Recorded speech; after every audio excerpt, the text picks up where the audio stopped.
y donde de alguna manera se va encaminando la situación hacia algunas hipótesis en particular. En algo coincidimos todos, ¿no? ¿Quién no se imaginó la AMIA, ¿no? Ese derrumbe muy semejante en un principio? Hablamos de nuestra experiencia en el rescate de sobrevivientes o en la búsqueda de cadáveres a partir de esa lamentable experiencia que hemos tenido. ¿Quiénes no lo asociamos a un terremoto? ¿Quiénes no lo asociamos a una explosión de gas? De hecho, era una de las principales preguntas que hacíamos en la jornada de ayer, pese a que aquí no hay conexión de gas corriente como lo conocemos aquí en la Argentina. La asistencia eléctrica es lo que se impone. Vamos a saludar a un rescatista que es integrante del SAR, de Cuerpo Argentino de Rescate. Se trata de Carlos García.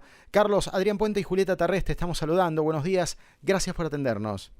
Adrián, Julieta, que tengan un buen día. Gracias. Yo no sé si no te sentiste muy familiarizado viendo las imágenes de Miami con lugares donde vos has efectivamente estado y trabajando aquí en Argentina, ¿no?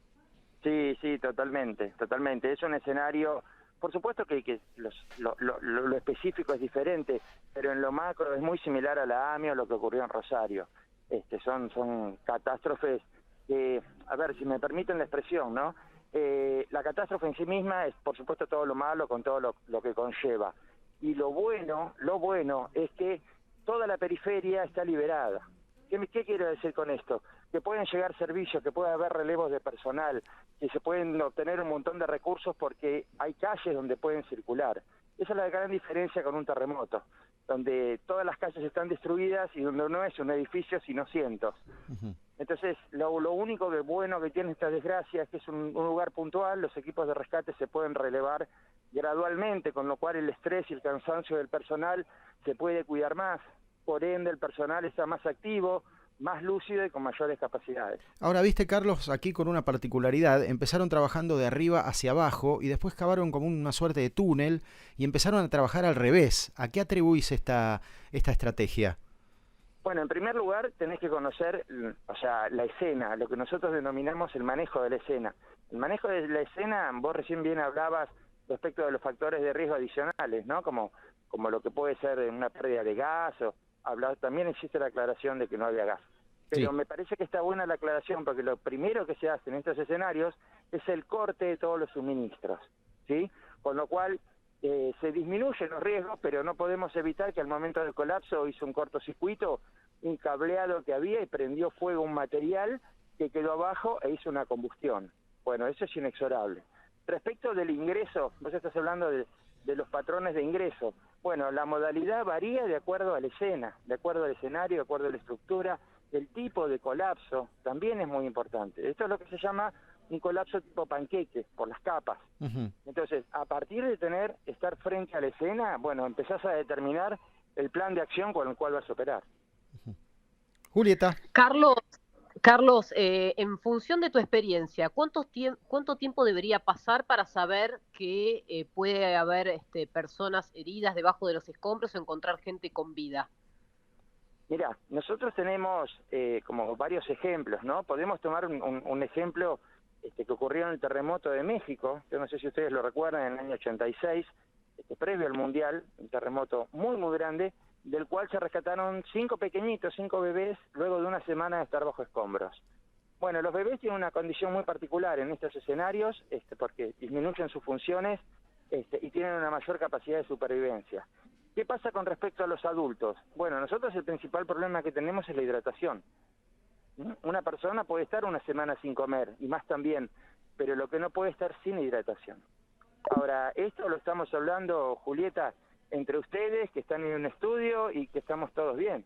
No estoy hablando de una persona que está bajo un escombro, que tiene morbilidades de la vida misma y que además pueda estar lesionada, sin saber nosotros qué tipo de lesión hubiere.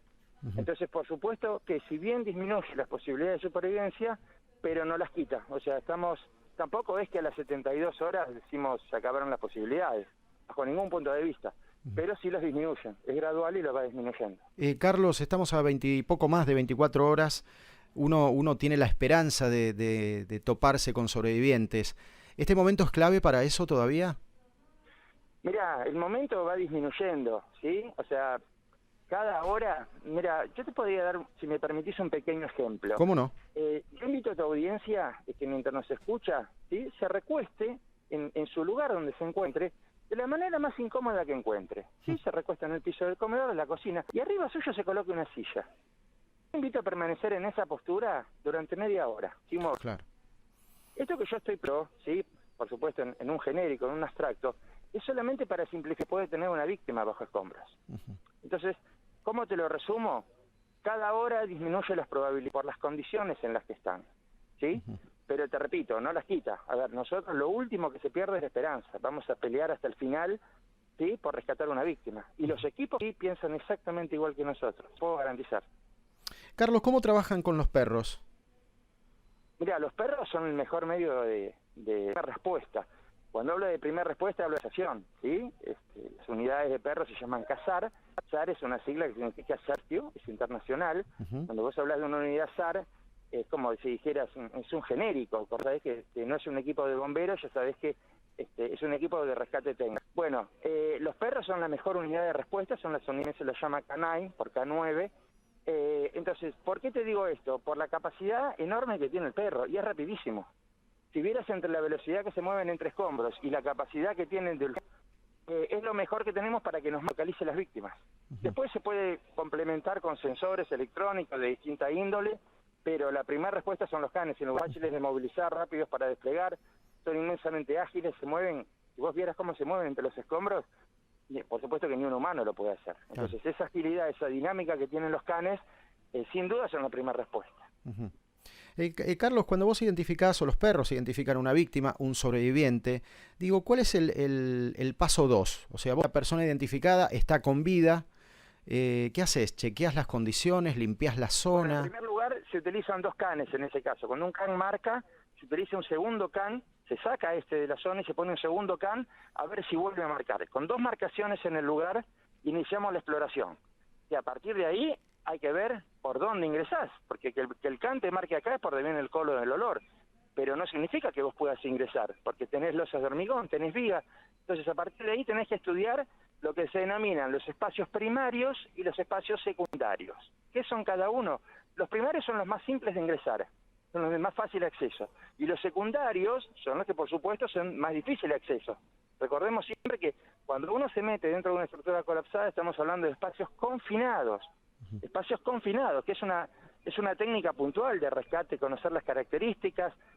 Tenés abajo atmósferas no respirables por la emanación de gases, por lo que se puede haber quemado los plásticos abajo, la combustión.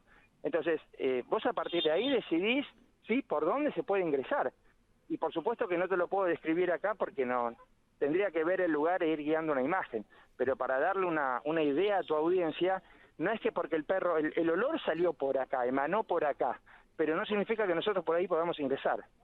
Entonces ahí se hace un estudio del colapso y se busca cuál es el mejor medio de ingreso, ¿sí? De acceso, si eventualmente hubiera que montar sistemas de apuntalamiento, por dónde se ingresa, y bueno, por supuesto que hay sensores electrónicos que también complementan. Claro. Pero vuelvo con el can, es por lejos lo mejor. Carlos, las condiciones climáticas en este momento en Miami son malas, de hecho está diluviando en este momento. ¿Esto cómo juega dentro de un operativo de estas características? Y siempre te juega en contra. No te hablo tanto por los operadores, porque en nuestro caso, ya te digo, tenés en este contexto tenés la capacidad de que haya relevos de personal. Entonces siempre tenés el personal lúcido y activo. Pero para las víctimas es contraproducente. La filtración de agua, lo único que te puede encima, bueno, sí está cerca del mar, ¿no? El agua salada no va a llegar abajo, el agua que les cae, por supuesto que es agua que pueden beber, pero no es tan fácil decir que porque está lloviendo la gente abajo va a beber agua. Es más, les diría que es una utopía. Pero sí, las condiciones no son las ideales, pero no significa que no se pueda operar, pueden operar perfectamente. Se me ocurría pensar, Carlos, en pequeños canales, en cavidades debajo de los escombros que en algunos casos pueden jugar a favor y en otros casos pueden jugar en contra. Totalmente. En una situación de asfixia, me imagino también, ¿no? Con agua ahí. Totalmente. A ver, por eso es que hablamos del marco de una hipótesis, ¿no? Porque no hay manera de calcular cuánta agua puede caer, más allá de que un meteorólogo te diga, sí, esto es lo llovido, pero el agua que filtró, ¿dónde decantó? Porque claro, no necesariamente la víctima está en el último, ¿cómo te puedo explicar? En la última depresión del terreno. Te voy a hacer un ejemplo. Este tenía, creo que no sé cuántos subsuelos. Colapsó todo el edificio, con lo cual nosotros tenemos todo el edificio más los subsuelos. Bueno, por ahí la víctima que hablamos estaba en el tercer piso de colapso. Entonces el agua va a seguir filtrando hasta lo último. ¿Me explico? No necesariamente la víctima está en la última de las losas. Clarísimo.